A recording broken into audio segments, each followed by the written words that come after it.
예수님은 그리스도이십니다. 우리 한 번 더 인사드리겠습니다. 주님과 동행하는 순례자의 길입니다. 우리 한 번 더 인사드리겠습니다. 바울의 고별 설교입니다.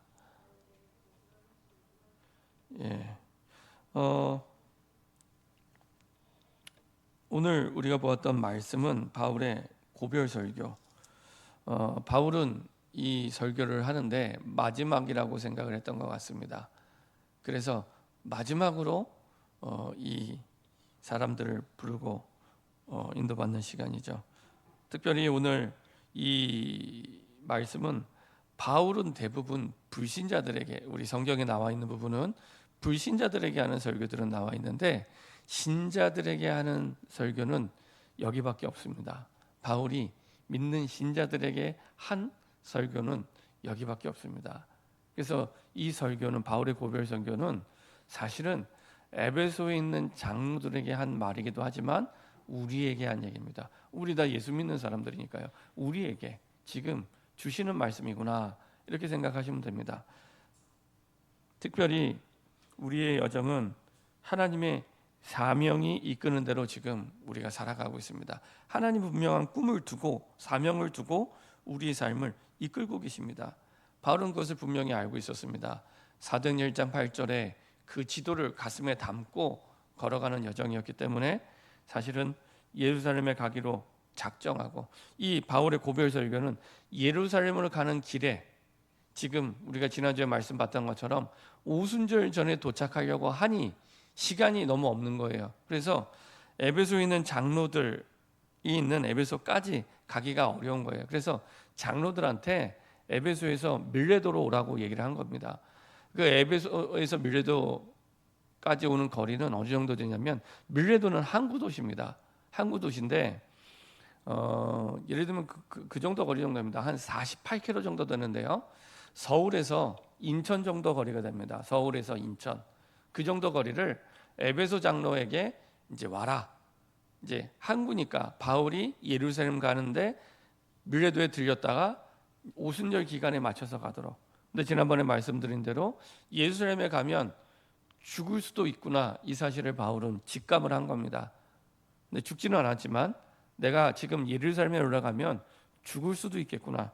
오늘 보았던 말씀에 성령이 각성에서 내게 증언하여 결박과 환난이 나를 기다린다 하시나, 이거는 분명히 정해진 사실이거든요. 그래서 이번에 내가 예루살렘 가면 죽을 수 있겠구나, 마지막이구나 라고 해서 이 에베소 장로들을 만난 겁니다. 요때 당시에 쓴 편지가 로마서이기도 하고요. 그러니까 사실은 로마서는 바울이 이제 내가 인생의 마지막인데 저 로마 복음화를 해야겠는데 어떻게 하면 저 로마 복음을 할 수 있을까라고 쓰여진 책. 굉장히 의미가 남다른 책이죠. 그리고 그때 만난 사람들이 바로 이 에베소의 장로들입니다. 가장 바울의 전도 여행 가운데 전도의 열매의 절정을 체험했던, 큰 부흥을 경험했던 그 지역의 장로들. 사실은 그 꿈, 그 사명을 이끄는 삶 속에 가는 여정 속에 있는 거죠. 예루살렘, 로마, 그리고 가는 여정 속에 하나님은 에베소에 일어난 군중의 소동도 하나님이 잠잠하게 하시죠. 그래서 하나님이 완벽하게 모든 것을 주관하고 계시는구나, 다스리고 계시는구나. 그리고 주의 언약대로 모든 족속으로 가서 제자 삼으라고, 그 말은 모든 족속에 준비되어 있다는 얘기인데, 그 언약대로 바울의 걸음마다, 전도자 바울의 걸음마다 제자가 세워지고 교회가 세워지고, 그리고 현장에 준비된, 완전 불신자 가운데 준비된 하나님의 뜻을 함께하는 동역자들이 일어나게 되고요. 그 근본 방법은 뭐였냐면 특별한 게 아니라 하나님과 동행하는 바울이었기 때문에, 이 모든 축복과 응답을 누리게 됩니다. 어떤 방법으로 함께합니까? 그 모든 하나님과의 동행과의 시작과 끝은 예배에 있습니다. 예배 때 주시는 말씀, 예배에 승리하면 되는데요. 예배에 승리한다는 것은 내가 말씀을 답으로 붙잡을 때 예배에 승리하게 됩니다. 그리고 그 답을 붙잡고 각인될 만큼 기도하고요. 그리고 내 마음에 확정하고 한 주간을 시작하는 겁니다. 확정하고 이번 한 주간은 이 언약이다. 이번 한 주간은 이 답이다. 내가 가야 될 현장, 가야 될 만남에 이 언약이다. 이 답이다라는 확정을 하고 시작하시면 우리가 바울의 여정을 걸어가게 됩니다. 그 순례자의 길을 걸어가게 됩니다. 자, 이렇게 바울의 여정 속에 하나님이 역사하시고 응답을 주셨는데 그 역사하는 바울의 중심에는 오직 그리스도를 높이는 마음이 있었습니다. 이게 바울의 중심입니다. 내가 아니라 오직 그리스도를 높이는, 오직 그리스도를 높이는 그 중심을 가지고 살아갔었죠. 자, 첫 번째로 우리가 바울의 고별설교를 통해 확인해야 될 것은 어떻게 이렇게 바울의 인생에 하나님이 역사하셨는가. 그 인생의 배경과 주신 은혜는 빌립보서 3장 1절부터 20절에 잘 나타나 있습니다. 자, 우리 빌립보서 3장 한번 보도록 하겠습니다. 좀 길긴 하지만 우리 3장 1절부터 20절까지 한번 쭉 읽어보도록 하겠습니다. 같이 한번 읽도록 하겠습니다. 끝으로 나의 형제들아 주 안에서 기뻐하라. 너에게 같은 말을 쓰는 것이 내게는 수고로움이 없고 너에게는 안전하니라. 개들을 삼가고 행악하는 자들을 삼가고 몸을 상해하는 일을 삼가라. 하나님의 성령으로 봉사하며 그리스도 예수로 자랑하고 육체를 신뢰하지 아니하는 우리가 곧 할례하라. 그러나 나도 육체를 신뢰할 만하며 만일 누구든지 다른 이가 육체를 신뢰할 것이 있는 줄로 생각하면 나는 더욱 그러하리니 나는 8일 만에 할례를 받고 이스라엘 족속이요 베냐민 지파요 히브리인 중에 히브리인이요 율법으로는 바리새인이요 열심으로는 교회를 박해하고 율법의 의로는 흠이 없는 자라. 그러나 무엇이든지 내게 유익하던 것을 내가 그리스도를 위하여 다 해로 여길 뿐더러 또한 모든 것을 해로 여김은 내 주 그리스도 예수를 아는 지식이 가장 고상하기 때문이라. 내가 그를 위하여 모든 것을 잃어버리고 배설물로 여김은 그리스도를 얻고 그 안에서 발견되려 함이니 내가 가진 의는 율법에서 난 것이 아니요 오직 그리스도를 믿음으로 말미암은 것이니 곧 믿음으로 하나님께로부터 난 의라. 내가 그리스도와 그 부활의 권능과 그 고난의 참여함을 알고자 하여 그의 죽으심을 본받아 어떻게 해서든지 죽은 자 가운데서 부활에 이르려 하노니 내가 이미 얻었다 함도 아니요 온전히 이루었다 함도 아니라 오직 내가 그리스도 예수께 잡힌 바 된 그것을 잡으려고 달려가노라. 형제들아 나는 아직 내가 잡은 줄로 여기지 아니하고 오직 한 일 즉 뒤에 있는 것은 잊어버리고 앞에 있는 이것을 잡으려고 표대를 향하여 그리스도 예수 안에서 하나님이 위에서 부르신 부름의 상을 위하여 달려가노라. 그러므로 누구든지 우리 온전히 이룬 자들은 이렇게 생각할지니 만일 어떤 일에 너희가 달리 생각하면 하나님이 이것도 너희에게 나타내시리라. 오직 우리가 어디까지 이르렀든지 그대로 행할 것이라. 형제들아 너는 함께 나를 본받으라. 그리고 너희가 우리를 본받은 것처럼 그와 같이 행하는 자들을 눈여겨 보라.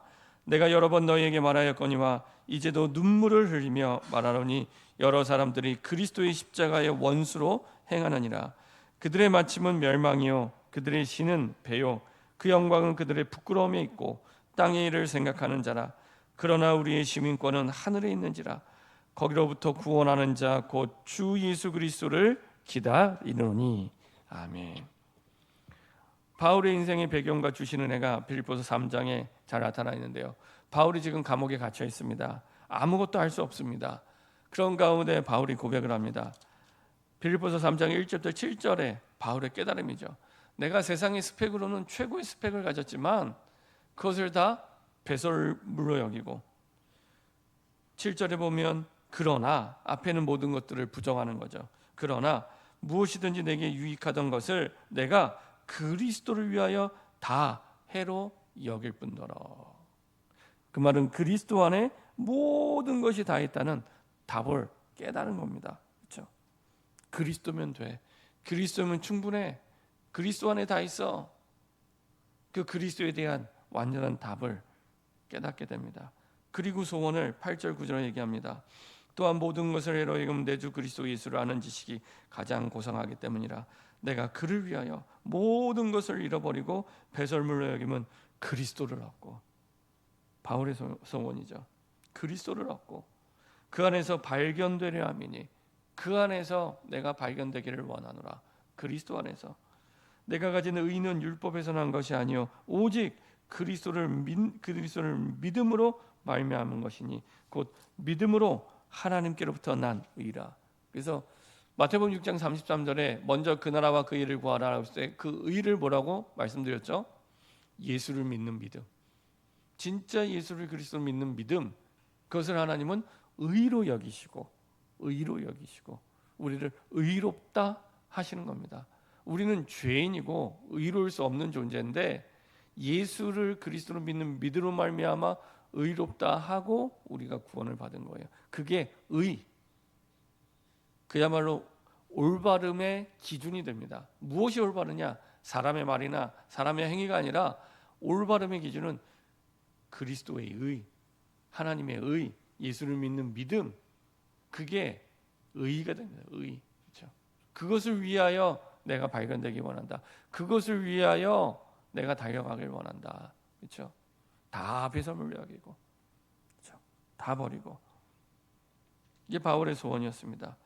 그래서 바울의 계획은 무엇입니까? 12절. 내가 이미 얻었다함도 아니 온전히 이루었다함도 아니라 오직 내가 그리스도 예수께 잡힌 바 된 것을 잡으려고 달려가노라. 자, 달려가는 사람의 특징, 어떤 사람이 달려갑니까? 자, 우리 100m 달리기를 할 때 어떤 사람이 달려갑니까? 종착지가 분명하게 확실한 사람이 달려갑니다. 종착지가 분명하지 않으면 달려갈 수가 없습니다. 그래서 여러분들이 아침에 일어나서 학교 가는 아이들이나 직장에 출근하는 직장인들 보면은 금방 구분해냅니다. 직장에 가는 직장인들이나 학교를 가는 학생들은 목표가 분명하게 있기 때문에 막 가요. 달려갑니다. 근데 아침에 일어나서 어슬렁어슬렁 다니는 사람들, 그렇죠? 노는 사람들이죠. 구분이 금방 가요. 이 사람이 노는 사람인지 정말로 직장에 있는 사람인지 다릅니다. 직장이라는, 학교라는 목표가 있기 때문에 그 목표를 두고 달려갑니다. 바울은 달려갈 목표와 방향을 분명히 붙잡았죠. 오직 내가 그리스도 예수께 잡힌 바 된 그것을 잡으려고 내가 달려가노라. 바울의 관심은 어디 있습니까? 이것을 위해 14절 표대를 향하여 그리스도 예수 안에서 하나님이 위에서 부르신 부름의 상을 위하여 달려가노라. 그러니까 방향과 목적이 분명하기 때문에, 방향이 분명하기 때문에 달려갈 수 있는 겁니다. 이제는 하나님이 원하시는 분명한 방향을 붙잡고 달려가시기 바랍니다. 주저하지 말고, 망설이지 말고, 이유되지 말고, 핑계대지 말고 이제는 달려가시기 바랍니다. 이런 축복을 누리는 바울의 인생 배경은 어떤 배경입니까? 20절에 보니까 그러나 우리의 시민권은 하늘에 있는지라 거기로부터 구원하는 자 곧 주 예수 그리스도를 기다리노니. 미국 시민권이 있는 미국인들은 미국이 끝까지 보호하죠. 하늘 시민권을 가진 우리를 하나님이 끝까지 보호하시고 책임져 주십니다. 그렇죠? 이게 바울의 인생 배경입니다. 어디를 가도 괜찮고 무슨 일을 만나도 괜찮고 상관없습니다. 하늘의 배경, 하늘의 시민권을 가지고 있기 때문에, 그래서 가는 곳마다 정말로 하나님이 완벽하게 내 인생 모든 것을 가장 좋은 길로 다스리고 있구나라는 믿음이 있을 때 하나님의 나라가 거기에 임하게 되고, 그 하나님의 나라를 통해 하나님이 그 사람을 바꾸시고 그 현장을 바꿔가십니다. 이것은 내 믿음에 달렸습니다. 내 믿음. 그렇죠? 믿는 자를 통해 하나님 역사하시고 믿는 자를 통해 하나님은 세상을 바꿔가십니다. 그렇죠? 우리는 우리의 환경, 상황, 문제 여기에 걸려 있다고 생각하지만 그렇지 않습니다. 우리의 믿음에 하나님은 그 믿음대로 세상을 바꿔가시고 역사하십니다. 두 번째로 오직 그리스도를 높인 바울의 중심, 바울의 고별 설교에 잘 담겨 있죠. 에베소 장로를 향한 세계를 움직인 바울의 고별 설교입니다. 그러니까 이 장면을 보면서 제 자신도 굉장히 마음이 뭉클해지고 아, 성도와 목회자의 관계가 이런 관계가 돼야 되는구나. 아주 모델적인 그 성경에 나와 있는 기존 신자에게 하는 사실은 첫 설교이자 마지막 설교거든요. 대부분의 불신자들에게 복음 전하는 내용들이었는데요. 그 설교, 특별히는 에베소 장로를 향해 얼마나 보고 싶었으면 오라고 해요. 아까 말씀드린 거리가 에베소에서 밀레도까지가 서울에서 인천의 거리 한 48km 정도 됩니다. 오라고 합니다. 그때 에베소 장로들이 달려가죠. 신학자들은 이 에베소 장로들이 그 사도행전 19장 1절에서 7절에 바울을 통해 복음받은, 그래서 나중에 제자가 되어서 소아시아 전체에 복음을 전했던 그 제자들이 대부분이지 않나라고 얘기를 합니다. 그래서 그 에베소 장로들이 그 길을 멀다 하지 않고, 그때는 교통수단이 별로 없었으니까요, 그 길을 멀다 하지 않고 한국까지 바울을 위해 오게 되죠. 와서 바울을 만나게 됩니다. 만나서 바울이 얘기를 합니다. 바울의 지나온 여정들을 다시 한번 고백을 하죠. 19절에 보면 곧 모든 겸손과 눈물이며 유대인의 관계로 말미암아 당한 시험을 참고 주를 섬긴 것과, 여기서 바울이 사역을 하는 세 가지 능력이 나옵니다. 능력. 그 능력이 뭡니까? 세 가지 중에 첫 번째, 하나님의 뜻을 붙잡은 사명자의 세 가지 능력. 모든 겸손. 내 모든 일에 겸손했대요. 겸손이 뭡니까? 겸손은 단순히 나를 낮추는 게 겸손이 아닙니다. 겸손은 내 모든 일에 하나님이 주인됨을 인정하는 게 겸손입니다. 그래서 겸손할 수밖에 없는 거예요. 내 모든 일에, 모든 사건, 모든 환경, 내 모든 것, 내 인생 전체에 하나님이 주인이시기 때문에 겸손할 수밖에 없는 거예요. 그 중심으로 바울은 뛰어난 사람입니다. 그죠? 세상적으로나 사역자로서 누구에게도 뒤지지 않는 사람이었지만 끝까지 그 사명을 감당할 수 있었던 것. 하나님이 인생의 모든 것을 주관하셨다는 겸손이 있었기 때문에. 두 번째, 하나님의 뜻을 붙잡은, 뜻을 이루게 만드는 능력은 눈물입니다. 이 눈물, 어떤 눈물입니까? 아까 빌립보서에도 잠깐 눈물이 나왔는데요, 다른 눈물이 아니고요, 그 영혼을 위한 눈물입니다. 그 영혼을 사랑해서 그 영혼을 살리기 위한 눈물, 그 눈물을 얘기합니다. 그렇죠? 그 눈물이 그 중심이, 그렇죠? 그리고 세 번째로 하나님의 뜻을 붙잡은 사람의 세 번째 능력은 어떤 것입니까? 19절에 보니까 유대인의 관계로 말미암아 당한 시험을 참고 주를 섬긴 것. 바울도 인간이었기 때문에 못 느끼는 사람이 아닙니다. 누구보다 확실하게 느끼는 사람이죠. 왜냐? 그 어떤 유대인들보다 뛰어난 유대인이었기 때문에. 오늘 우리가 읽었던 빌립보서 3장에 있는 말씀대로, 그렇죠?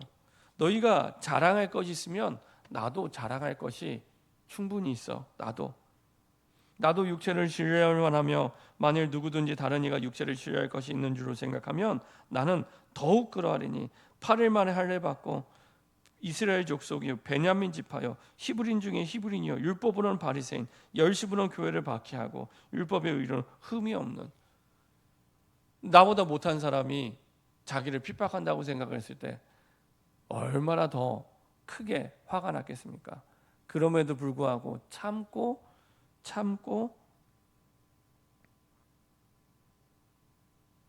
주를 섬긴 것, 주의를 한 것. 내가 참은 게 아니고요, 하나님이 은혜를 주셔서 인내하게 하신 거죠. 그거보다 더 중요한 걸 봤기 때문에. 그래서 그것을 따라 성령의 인도를 받은 바울이었습니다. 그래서 인내는 단순히 참는 게 아니라 하나님의 뜻을 받기 때문에 넘어서서 기다리게 되는 것입니다. 다르죠. 내가 누르는 게 아닙니다. 인내는 이 세 가지가 오직 그리스도를 높이고 그리스도의 중심이었던 그 사명자, 사역자 바울이 하나님의 뜻을 붙잡고 갈 때 그 뜻을 이루게 만든 세 가지 능력이죠. 이 능력이 있으니까 위험도 두려워하지 않게 되고요. 21절 23절에 보면은 유대인과 헬라인들에게 하나님에 대한 회개와 우리 주 예수 그리스도에 대한 믿음을 증언한 것과 보라 이제 나는 성령에 매여 예루살렘을 가는 거기서 무슨 일을 당하는지 알지 못하노라. 오직 성령이 각성해서 내게 결박과 환란이 나를 기다린다 하시나. 자기를 핍박하는 유대인, 자기를 두들겨 패고 어렵게 만드는, 복음을 전해도 들을 것 같지 않은 우상 숭배하는 헬라인들, 그 당시에 헬라인은 불신자들 얘기합니다. 그 사람들에게 거리낌 없이 담대하게 하나님께 대한 회개, 그러니까 하나님을 향해 돌아서도록, 그리고 거리낌 없이 복음을 전할 수 있었던 것은 이 힘이, 하나님의 뜻을 붙잡은 세 가지 능력의 힘을 가지고 있었기 때문에 그 속에서 나오는 힘이죠. 그리고 분명히 결박과 환란이 기다린다는 것을 성령이 말씀해 줬어요. 성령이, 사람이 말한 게 아니라. 그럼 분명히 있다는 거잖아요. 결박도 있고 환란도 있고. 그럼에도 불구하고 가게 만든 힘, 하나님을 두려워하지 않게 하는 힘, 그 힘이 그리스도 안에, 오직 그리스도를 높일 때 그 속에서 나오는 힘이 되죠. 자, 그 속에서 나오는 하나님의 뜻을 이루는 사람의 자세가 24절에 잘 나타나 있습니다. 24절 같이 한 목소리 합독하겠습니다. 내가 달려갈 길과 주 예수께 받은 사명, 곧 하나님의 은혜의 복음을 증언하는 일을 마치려 하면은 나의 생명조차 조금도 귀한 것으로 여기지 아니하노라. 그렇죠? 하나님의 뜻을 이루는 사람의 자세. 그 성경에서 사명에 대해서 가장 대표적인 두 가지 말씀이 있다면은 첫 번째가 마태복음 6장 33절입니다. 먼저 그의 나라와 그 일을 구하라. 그리하면 이 모든 것을 너희에게 더하시리라. 우리 인생에 있어서 먼저 할 것과 나중에 할 것을 분명하게 구분하는, 이게 첫 번째고요. 그리고 또 한 가지가 오늘 사도행전 20장 24절입니다. 사명을 이루는, 하나님의 뜻을 이루는 사람의 자세, 나의 달려갈 길과 주 예수께 받은 사명. 아까 말씀드렸죠. 달려간다는 것은 목표가 확실하다는 겁니다. 길이 분명하다는 겁니다. 길이 분명하기 때문에 달려갈 수 있는 거예요. 분명하게 하나님이 내게 주신 목표를 본 거예요. 분명히 내게 주신 길을 확신한 거예요. 그래서 주변의 문제에 휘둘리지 않고, 상황에 휘둘리지 않고 그 길을 가게 되는 겁니다. 그만큼 달려갈 만큼의 길이 나에게 보였는가, 달려갈 만큼의 하나님이 내게 보여주신 길을 봤는가. 바울은 그것을 봤습니다. 나의 달려갈 길, 내 야망이 아닌 주 예수께 받은 사명, 이게 분명히 있죠. 이게 하나님의 뜻을 이루는 사람의 자세죠. 특별히 사명의 원래 그 원어의 뜻은 수종든다라는 뜻이에요. 수종든다. 사명이라는 것의 원래 그 원어의 뜻은 수종든다는 뜻입니다. 수종든다. 그래서 내가 사명을 이룬다고 할 때는 그리스도와 그 말씀을 수종두는 거예요. 내가 지금 오직 그리스도를 높이고 그리스도를 위해 달려간다는 것은 내가 오직 그리스도와 그 말씀을 내가 수종두는 겁니다. 내가 그것을 위해 수종두는 거예요. 바울은 그 의미를 담고 이 고백을 한 겁니다. 내가 사람을 섬기는 게 아니라, 내가 다른 것들을 섬기는 게 아니라 그리스도와 그리고 그분께서 주신 말씀을 내가 수종두는 겁니다. 이루어질 수 있도록. 그렇죠? 하나님의 은혜의 복음을 증언하는 일, 이거죠. 마치려 하면은 나의 생명조차 조금도 귀한 것으로 여기지 아니하니라. 가장 세상에서 행복한 사람, 한 번밖에 없는 내 인생, 일생이라고 하는데 그 일생을 걸어도 좋을 만큼의 인생의 가치를 발견한 사람, 그렇죠? 그 무엇과 바꿀 수 없는 최고의 행복자입니다. 최고의 행복자. 저는 그래서 바울이 최고의 행복자다. 자기 인생을 걸어도 좋을 만큼의 가치를 발견한 거예요.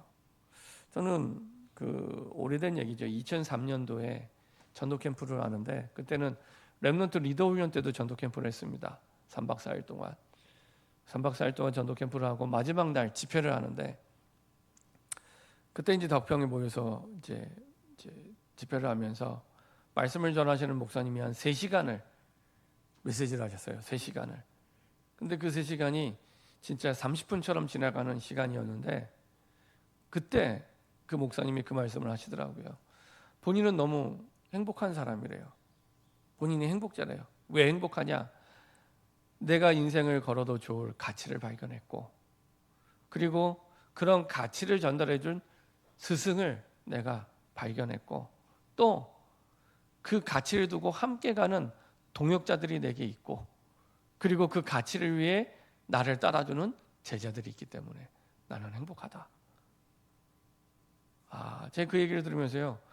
인생은 복음을 전하는 전도자는 저런 고백이 나와야 되는구나. 저런 고백이 나와야 되는구나. 여러분들이 바울처럼 내가 우리 가정과 가문 속에 마지막 메시지를 한다면 그런 고백이 되어졌으면 좋겠습니다. 내가 인생을 살아가는데 내 인생을 다 걸어도 좋을 막 기쁜 마음으로 걸어도 좋을 만큼의 가치를 발견했고, 그게 바로 그리스도야. 그리고 그것을 전달해 준 스승을 내가 만났고, 그 뜻을 함께하는, 그야말로 동지라고 하죠. 동지. 그 뜻을 함께하는 동역자들을 만났고, 그리고 그런 뜻을 함께하는 제자들을 만난 것, 이보다 더 행복한 게 나에게 없다라고 고백하는 그런 고백의 증인 되시기 바랍니다. 바울의 고백은 그런 고백이었습니다. 그런 고백. 저는 우리 모든 성도들이 이 믿음의 고백, 이 신앙 고백의 주인공이 되시기 바랍니다. 그리스도와 그 말씀을 수종드는 인생, 여기에 생명을 걸었던 겁니다. 그리고요, 바울이 교회에 대한 중심을 고백합니다. 28절 같이 한번 읽어보겠습니다. 28절입니다. 우리가 교회를 생각할 때 꼭 기억해야 될 언약입니다. 같이 합독하겠습니다. 여러분은 자기를 위하여 또는 온 양떼를 위하여 삼가라. 성령이 그들 가운데 여러분을 감독자로 삼고 하나님이 자기 피로 사신 교회를 보살피게 하셨느니라. 여러분은 자기를 위하여 또는 온 양떼를 위하여 삼가라. 성령이 그들 가운데 여러분을 감독자로 삼고, 그러니까 지금 장로들에게 하는 얘기죠. 사역자들에게 하는 얘기죠. 하나님이 자기 피로 사신 교회를 보살피게 하셨느니라. 그러니까 하나님께서는 자기 피로 사신 교회를 위해 그 장로들을 선택을 했고, 그리고 감독자로 삼아 온 양떼를 위하여 그들을 잘 깨닫고 옳은 길로 인도하도록 삼가라는 거죠. 그것을 위한 그릇을 준비하고 지키라는 얘기입니다. 근데 그 교회가 어떤 교회냐? 자기 피로 사신 교회. 이 땅이 예수님의 보혈보다 중요한 게 있을까요? 예수님의 그 보혈의 피가 아니면 우리는 구원받을 수 없고, 그 보혈의 피가 아니면 우리는 살아갈 수가 없습니다. 지금도 빠져나올 수 없는 저주와 재앙과 지옥의 관세 아래 끊임없이 찾아오는 영적 문제 속에 실패하며 무너지는 인생을 살아야 되는데, 그 보혈의 능력으로 우리가 살아나게 된 거죠. 그리스도의 피로 사신 교회, 그 보혈의 능력으로 사신 교회, 이보다 더 중요한 게 이 땅에 없습니다. 그게 교회입니다. 하나님은 교회를 통해 그리스도의 피의 복음을 전달하게 하시고요, 그리고 교회를 통해 하나님의 모든 뜻을 이 땅에 성취시키십니다. 그리스도의 피로 사신 교회, 그렇죠?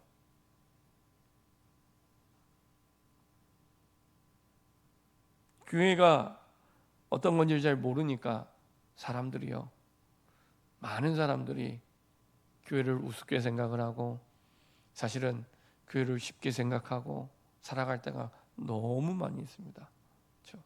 교회는 그런 곳이 아닙니다. 전에도 말씀드리면 하나님이 성도를 보내시는 거예요. 그렇죠? 내가 교회를 선택하는 게 아니라 하나님이 오게 하시고 하나님이 보내시는 겁니다. 그래서 주의 피로 사신 교회를 사랑하는 그 사람을 하나님은 제일 사랑하시죠. 자, 그래서 교회를 살리고 세우는 그 응답이 응답 중에 응답이요, 최고의 응답입니다. 그 교회를 통해 세계를 살리게 되죠. 그리고 나서 얘기합니다. 29절부터 31절에 내가 떠난 후에 사나우리가 여러분에게 들어와 그 양떼를 아끼지 아니하며 또한 여러분 중에도 제자들을 끌어 자기를 따르게 하려고 어그러진 말을 하는 사람들이 일어날 줄을 내가 아노라. 그러므로 여러분이 깨어 내가 3년이나 밤낮 쉬지 않고 눈물로 각 사람을 훈계하던 것을 기억하라. 이 말을 왜 합니까? 갈라디아서, 고린도 전후서, 그렇죠? 바울의 14권의 서신 가운데 9개의 서신이 이단 사이비 때문에 쓰여진 글입니다. 그래서 자꾸만 와서 야, 너희들 구원받았지만 그게 복음이 다가 아니야. 너희들 구원받으려면 할례 받아야 돼. 할례. 너희 구원받으려면은 율법 다 지켜야 돼. 그래야 똑바른 인간, 똑바른 사람이 되는 거야. 틀린 복음, 이상한 복음, 가짜 복음, 섞인 복음을 얘기하는 사람들이 끊임없이 와서 얘기한다는 겁니다. 그 이단 사이비들을 얘기하는 거죠. 그래서 바울의 14권의 서신 가운데 9권이나 사실은 그 내용들 때문에 바울이 쓴 겁니다. 왜냐? 주의 종은, 목회자는 그런 말들로부터 교회를 보호하고 성도들을 보호해야 될 사명이 있기 때문에 바울이 그래서 그 내용을 말씀하는 거예요. 그 방법이 뭡니까? 이 방법이요, 참된 교회의 부흥의 길과 똑같은 방법입니다. 자, 32절 같이 한번 읽어보겠습니다. 지금 내가 여러분을 주와 및 그 은혜의 말씀에 부탁하노니 그 말씀이 여러분을 능히 든든히 세우사 거룩하게 하심을 입은 모든 자 가운데 기업이 있게 하시리라. 이리 때를 삼가고 자기 피로 사신 교회를 세우고 참된 교회의 부흥에 이르는 길은 한 가지입니다. 그 은혜의 말씀이 그들과 함께할 때. 바울은 떠나지만, 사람은 떠나지만 말씀은 영원히 함께할 수 있습니다. 그래서 그 은혜의 말씀이 너희들과 함께할 때, 그래서 하나님의 말씀은 실패가 없습니다. 그렇죠? 우리가 세상의 가능성으로 따진다고 하면 얼마나 이거는 확률이 높은 거예요. 100%인데요. 그럼 당연히 말씀을 붙잡아야죠. 하나님의 말씀은 실패가 없습니다. 그래서 어떻게 하면 되냐? 말씀을 듣고 말씀을 먹고 말씀을 먹을 때 믿음이 생기니까 말씀 따라 응답을 받게 됩니다. 이게 응답의 세 가지 원리. 말씀을 듣고 말씀을 먹고 그리고 그 말씀이 내 마음에 믿음에 잡힐 때 응답을 받게 됩니다. 히브리서 4장 2절 늘 말씀드리죠.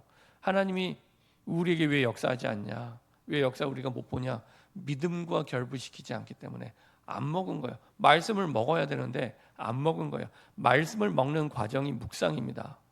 말씀을 먹는 과정이 묵상입니다. 그 시간이 내게 없어요.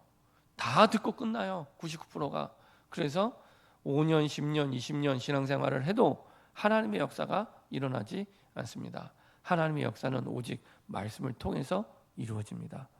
그래서 그 은혜의 말씀께 부탁하고 말씀께 맡기죠. 그래야 승리할 수 있기 때문에. 그리고 나서 생의 마지막을 예고하는 기도를 하게 됩니다.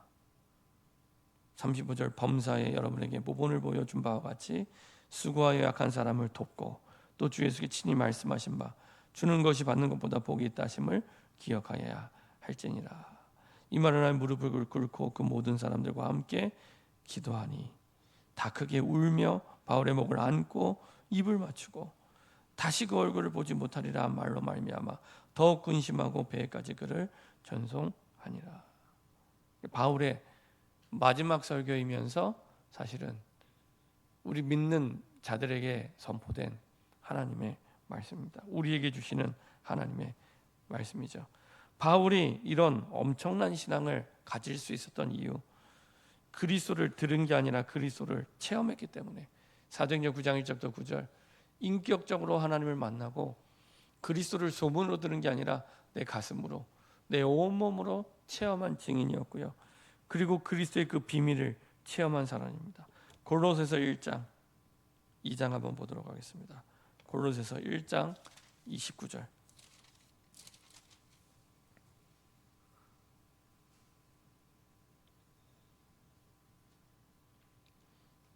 역시 감옥에서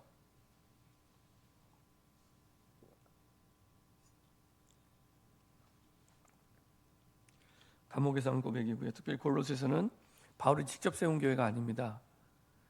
3차 전도 여행을 통해 세워진 제자들이 세운 교회가 골로새 교회고요. 그 골로새 교회에 전달하는 내용입니다. 자, 1장 29절부터 2장 3절까지 쭉 한번 읽어보도록 하겠습니다. 이를 위하여 나도 내 속에서 능력으로 역사하시는 이의 역사를 따라 힘을 다하여 수고하노라.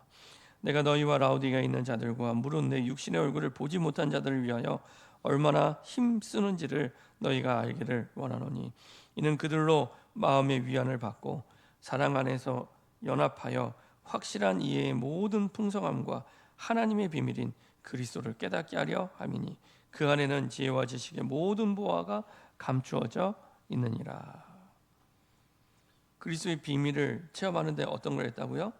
29절에 나도 내 속에 능력으로 역사하는 이의 역사를 따라 그 그리스도께서 내게 주신 그 힘을 따라 힘을 다하여 수고를 했대요. 바울은 어디에 힘썼냐? 이 사람들을 살리는데 힘을 다하고 거기에 힘을 쓴 겁니다. 실제로 그 사람들을 위해서 사역을 한 거죠. 살리기 위한 사역. 그래서 그리스도의 비밀을 체험하게 됩니다. 그리고 나서 그걸 체험할 수밖에 없었던 비밀.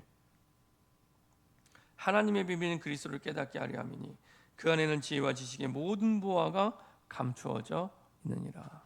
그리스도 안에 모든 것이 다 있구나. 이것을 실제로 확인하고 체험하고 그 증인으로 전달합니다. 그 힘이 바울로 하여금 수고할 수 있는 능력이 됐고 바울로 하여금 힘쓰는 애쓰는 그 능력의 배경이 됩니다.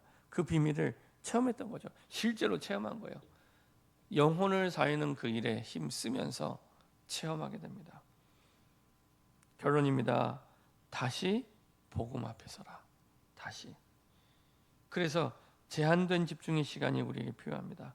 내가 올바르게 복음을 이해하고 뿌리내릴 수 있도록 마태복음 16장 16절부터 20절 진짜 하나님의 나라가 임할 수밖에 없는 그리스도가 나의 주인이 맞는 거야. 내가 진짜 하나님이 유일하게 의로 여기시는 예수를 믿는 믿음, 예수를 그리스도를 믿는 믿음 속에 내가 있는가. 여기에 답과 결론을 내릴 수 있도록 이번 연휴 기간 동안에 완전히 답과 결론을 내리는 중요한 시작이 되길 바랍니다. 그때 그리스도께서 주신 것을 회복하게 되죠. 어떤 걸 회복합니까? 보좌의 능력을 누리는 여호와의 망대가 나에게 회복이 되고요. 그 여정이 언약의 여정이 회복이 되고요. 그 언약의 이정표가 회복이 됩니다. 그래서 7망대 7여정 7이정표의 언약을 붙잡고 기도 속으로 들어가라. 그렇죠? 그래서 그리스도께서 내게 주신 것들을 실제로 회복하고 체험할 수 있도록 그래서 그리스도가 나의 주인임을 고백할 때 올바른 시작이 됩니다. 요한복음 1장 12절 영접하지 않고 그 이름을 믿는 자들에게 하나님이 역사하심을 체험하게 되고요. 고린도서 5장 17절 영적 DNA가 바뀌었구나 깨닫게 됩니다. 이전의 나가 아니구나. 새로운 나로 재창조의 역사 속으로 들어가게 됩니다. 그리고 이제는 하나님이 가장 원하시는 복음의 삶, 하나님의 나라가 임하는 삶, 갈라디아서 2장 20절 속으로 들어가게 됩니다. 나는 죽고 예수를 믿는 믿음으로 사는 그렇죠? 그 증인으로 서게 됩니다. 이번 추석 연휴를 통해 전 국민이 우상 숭배하기 위해 이동하고 제사 지내는 이때 더욱 분명한 원색 복음이 우리 삶에 회복되는 체험되는 새로운 시작되기 바랍니다. 특별히 가정 가문에 이 그리스도 복음이 증거될 수 있도록 예배에 승리하시기 바랍니다. 합심해서 한번 기도하겠습니다.